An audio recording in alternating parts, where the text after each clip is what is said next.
I stared at the Christmas cards in my hands, my heart pounding so hard I could hear it in my ears. 24 beautiful family photos spread across our kitchen table, each one showing our entire extended family smiling perfectly for the camera. Except for one tiny horrible detail that made my stomach drop to the floor. Lucy was gone. Completely erased. Like she had never existed at all. My 7-year-old daughter had been sitting right there in the front row during the photo shoot, wearing her favorite red velvet dress with the white collar. Her gap-toothed smile brighter than the Christmas lights behind us. But now, looking at these cards, it was like someone had taken an eraser and wiped her from our family entirely. The space where she sat was filled in so perfectly with background details that if I hadn't been there myself, I might have believed she was never in the photos at all. "Mommy, can I see them now?" Lucy's excited voice called from the living room where she was playing with her dolls. My hands started shaking. How could I show her these? How could I explain that someone in our own family had decided she didn't belong in our Christmas cards? "Just a minute, sweetheart," I managed to call back, my voice cracking slightly. I flipped through each card again, hoping I was wrong, hoping my eyes were playing tricks on me, but no. Every single photo told the same cruel story. There was Grandmother Helen in the center, beaming proudly. Uncle Robert and his family to her left, James and me on the right. And where Lucy should have been sitting cross-legged in front of us, there was nothing but empty carpet and perfectly blended background. The worst part was how professional it looked. This wasn't some amateur mistake. Someone had spent time carefully removing every trace of my daughter from these photos. They had smoothed out the wrinkles in the carpet where she sat. They had extended the Christmas tree branches to fill the space behind where her head had been.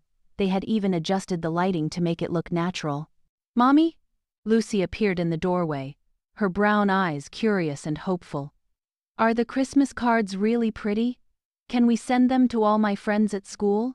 I quickly gathered the photos against my chest, but I wasn't fast enough.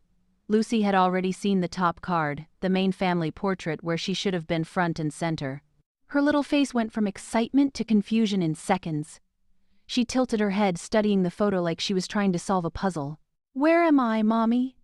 she asked quietly. My heart shattered into a million pieces. "What do you mean, baby?" "In the picture. Where am I? I was sitting right there." She pointed to the empty space in front of us. "I remember sitting there in my red dress. You said I looked like a Christmas angel." I knelt down to her level, still clutching the cards. "Lucy, sweetheart." But she had already grabbed one of the photos from my hands. Her small fingers traced the spot where she should have been, her eyes filling with tears. "Did I do something wrong?" she whispered. "Is that why I'm not in the family pictures? Did I mess them up?" The tears started falling down her cheeks, and I felt something break inside me that I didn't know could break. This beautiful, innocent child who had brought nothing but joy into our lives was blaming herself for someone else's cruelty. "No, baby, no. You didn't do anything wrong. You could never do anything wrong." I pulled her into my arms, but she was already sobbing. "But I'm not there. I'm not in our family pictures. What did I do? What did I do wrong?" She ran to her room before I could stop her, her cries echoing down the hallway. I heard her bedroom door slam, followed by muffled sobs that cut through me like knives. I sat there on the kitchen floor, surrounded by those horrible cards, remembering how excited Lucy had been just 3 weeks ago when we drove to Uncle Robert's photography studio for our annual family Christmas shoot. She had been bouncing in her car seat, chattering about how she wanted to sit in the front row this year because she was getting to be such a big girl. She had practiced her smile in the mirror that morning, making sure her loose tooth didn't show too much. She had even brought her favorite small teddy bear, hoping Grandmother Helen would let her hold it in one photo. The photo shoot itself had seemed normal at first. Uncle Robert, who ran the family photography business, had been his usual cheerful self, positioning everyone carefully for the perfect shots. But now, thinking back, I remembered some strange moments that hadn't made sense at the time. He had kept asking Lucy to step back just a little more and maybe sit a bit further to the side. I had thought he was just trying to get the lighting right. And when his teenage daughter Amanda was helping with the computer setup, I had noticed her whispering with Grandmother Helen in the corner, but I had assumed they were just talking about photo angles or something technical. I should have paid more attention. I should have noticed the way Grandmother Helen kept glancing at Lucy with an expression I couldn't quite read. I should have questioned why Uncle Robert seemed so focused on Lucy's exact positioning when he had never been that particular before. But I had been distracted, making sure Lucy's dress looked perfect, and that she was smiling naturally. I had been so proud watching her pose with the rest of our family, thinking about how beautiful these Christmas cards would be, and how excited she would be to show them to her friends. Now I understood. They had positioned her perfectly for removal. If you're watching this and you have kids, hit that like button because you know how much our children mean to us. And make sure you subscribe because this story is just getting started, and you won't believe what I discovered next about my own family. The next morning, I couldn't sleep. Lucy had cried herself to sleep the night before, and I had spent hours staring at the ceiling, those edited photos burned into my mind. By 6 a.m., I was dressed and ready to get answers. I drove straight to Uncle Robert's photography studio, my hands gripping the steering wheel so tight my knuckles were white. The Christmas cards sat in a folder on my passenger seat, evidence of what they had done to my daughter.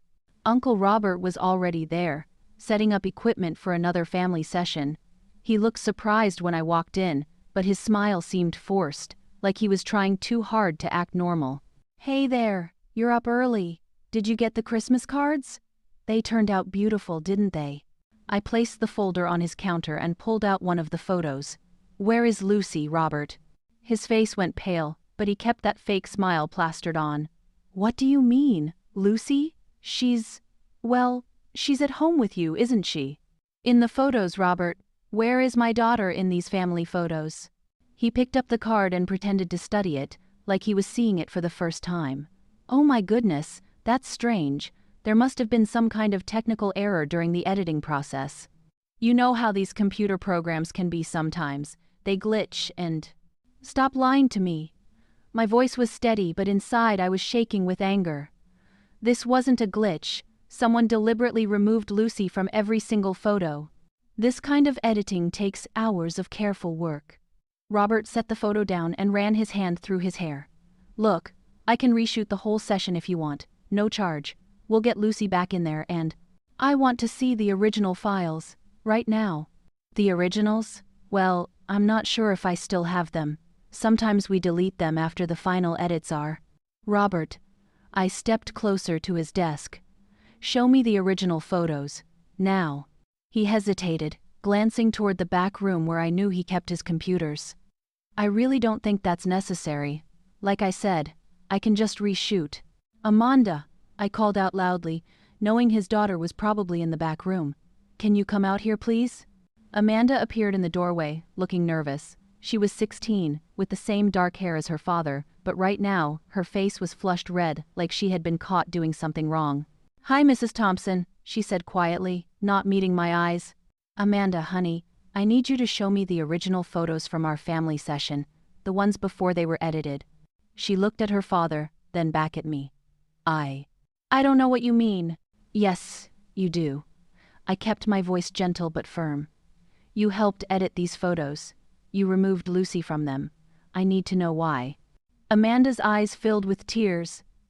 "Dad, I told you this was wrong. I told you we shouldn't do it." "Amanda, don't say anything else," Robert warned. But it was too late. "You told her what was wrong?" I asked, my heart racing. Amanda looked at her father again, then at the floor. "Removing Lucy from the photos. I told Dad it was mean and that you would notice, but Grandmother Helen said—" "What did Grandmother Helen say?"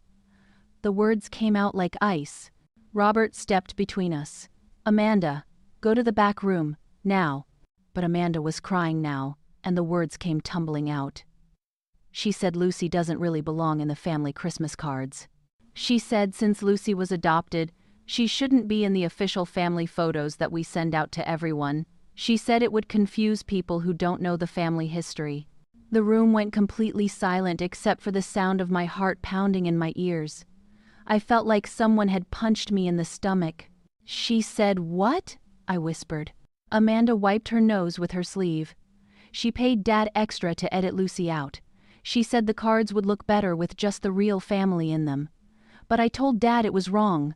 I said Lucy is part of the family now and that you would be so upset, but Grandmother Helen said you would understand eventually. I turned to Robert, who looked like he wanted to disappear into the floor. You took money to erase my daughter from our family photos? It wasn't like that, he said quickly. Mom can be very persuasive. She said it was just for the Christmas cards, not for your personal photos.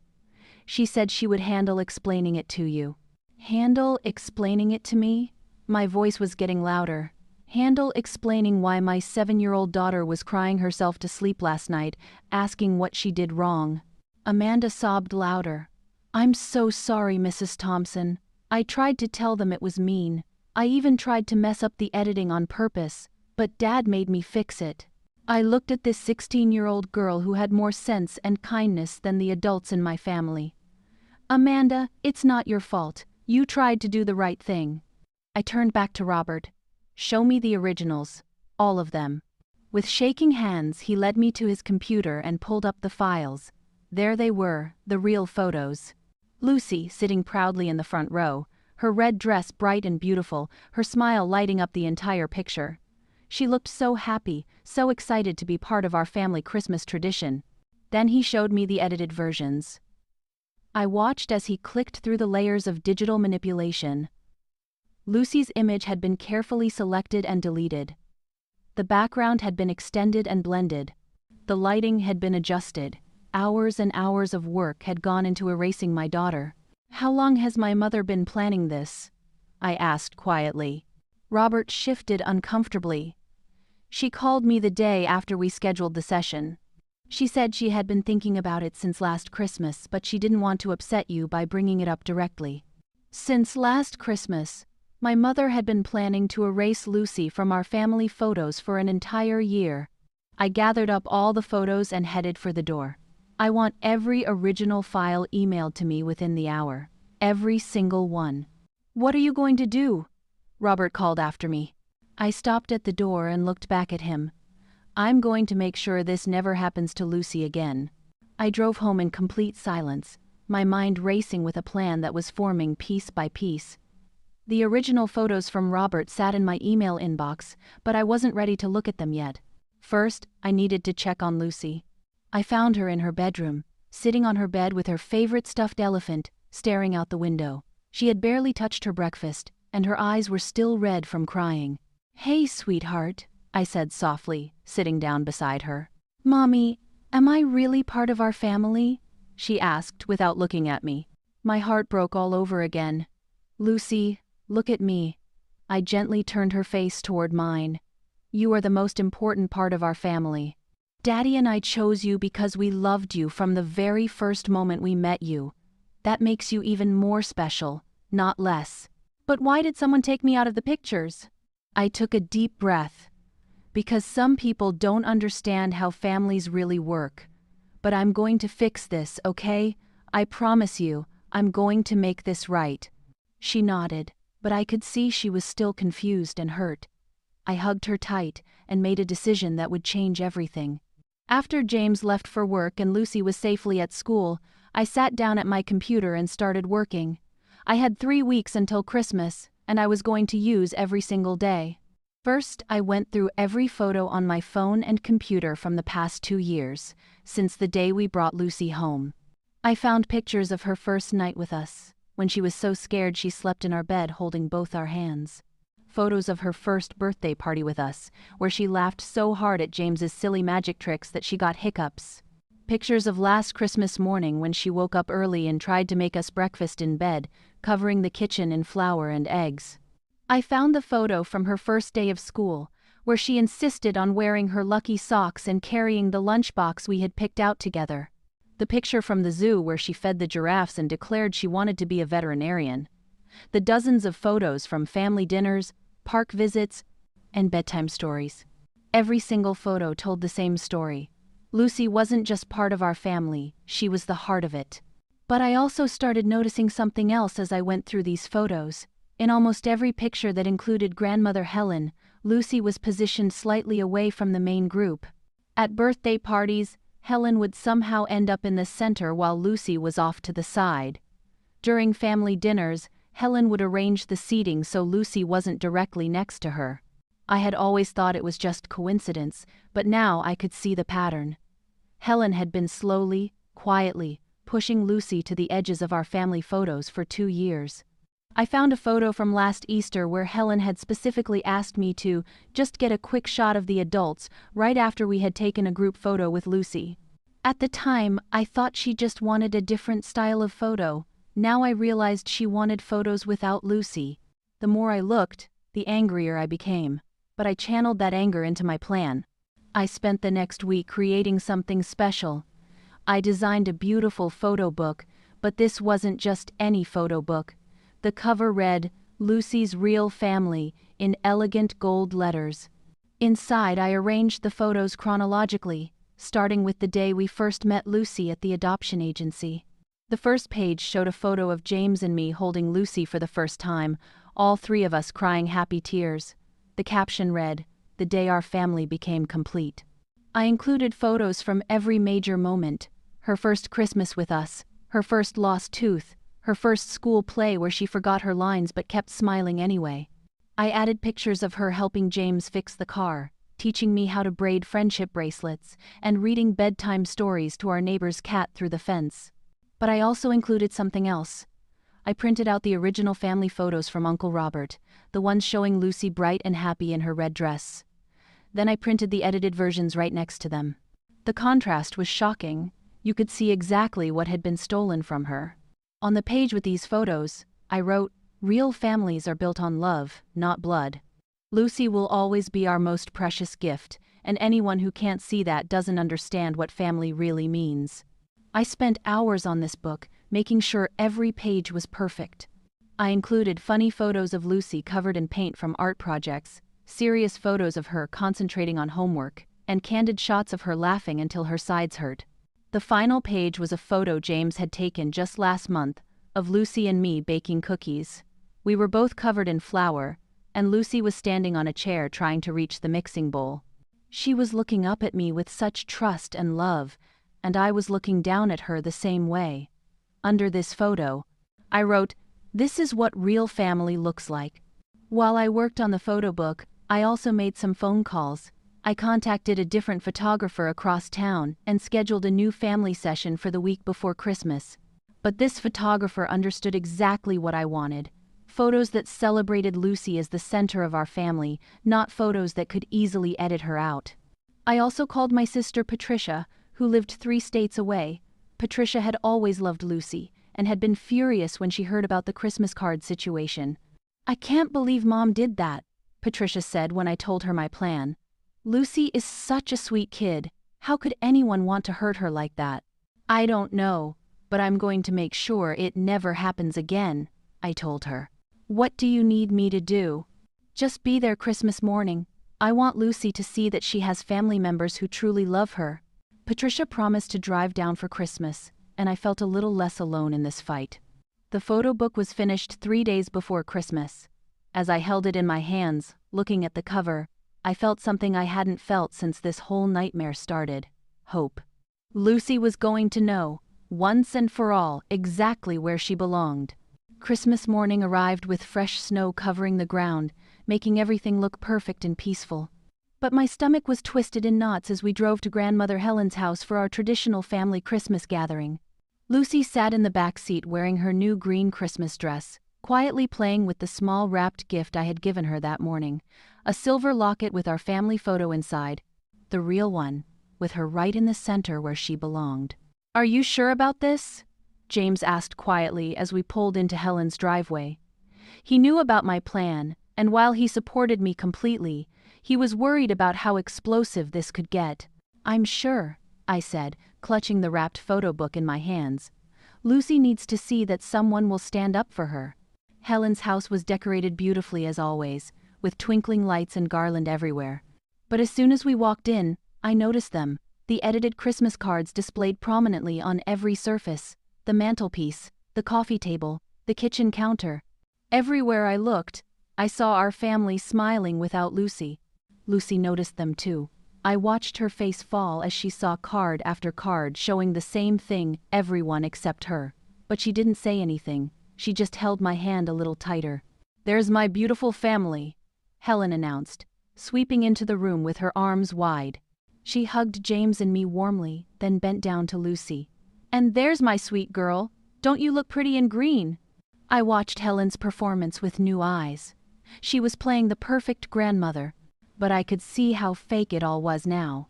The way she hugged Lucy was different, quicker, less genuine. The way she complimented Lucy's dress was polite but distant.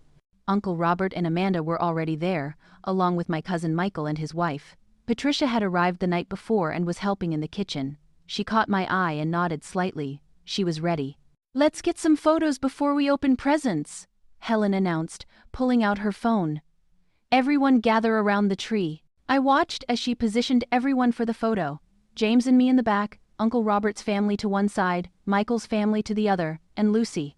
Helen guided Lucy to stand slightly behind everyone else, partially hidden by the adults.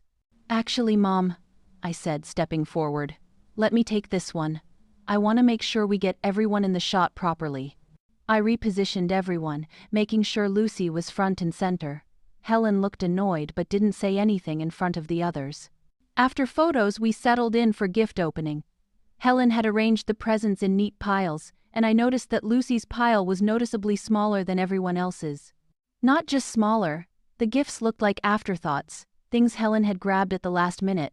Lucy opened her presents politely, thanking Helen for each one even though they were clearly not chosen with any thought.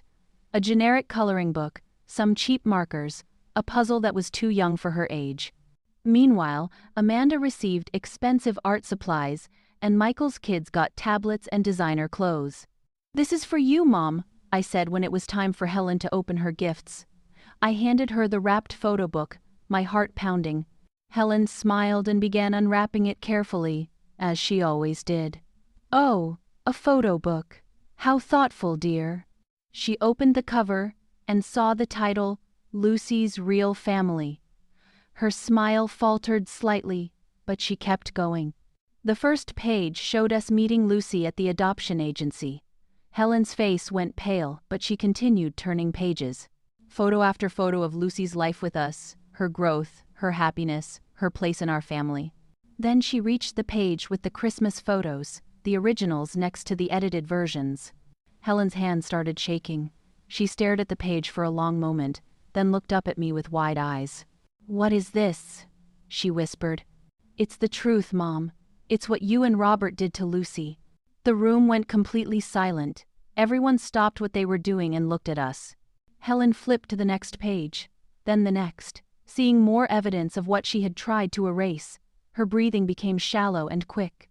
"I don't understand," she said, but her voice was weak. "Yes, you do." I stood up and walked over to her. "You paid Robert to remove Lucy from our Christmas cards because you don't think she belongs in our family photos. You think because she's adopted, she's not really part of our family." Helen's face went from pale to bright red. She looked around the room at everyone staring at her, then back at the photo book. "That's not. I didn't mean," she stammered. "You told Robert that Lucy doesn't belong in the real family photos," I continued. "You've been planning this for a year. You've been pushing her to the edges of every family photo for 2 years." Uncle Robert shifted uncomfortably in his chair. Amanda was crying quietly. Michael and his wife looked shocked. "Is this true, Mom?" Patricia asked, stepping out of the kitchen. Helen looked at the photo book again, at the page showing the before and after Christmas photos. Her hands were shaking so badly she could barely hold it. She's not." Helen tried to speak but couldn't find the words. "She's not what, Mom?" I asked. "She's not family? She's not good enough? She's not worthy of being in our Christmas cards?" Lucy had been sitting quietly on the floor, but now she looked up at Helen with those big brown eyes. "Grandmother Helen, did you erase me from the pictures because you don't love me?" That's when Helen screamed. It wasn't a scream of anger or surprise. It was a scream of someone whose deepest, ugliest secret had just been exposed in front of everyone she cared about. A scream of shame and horror at seeing her own cruelty reflected back at her. The photo book fell from her hands and scattered across the floor, pages of Lucy's beautiful life spreading everywhere. Stay tuned because what happened next tore our family apart forever, and you won't believe how this story ends. Helen's scream echoed through the house, a sound so raw and desperate that it made everyone freeze. The photo book lay scattered across her living room floor, pages of Lucy's life spread out like evidence at a crime scene. "Mom, what's wrong?" Michael rushed to Helen's side, but she was staring at Lucy with a look I had never seen before, pure panic mixed with something that looked almost like fear.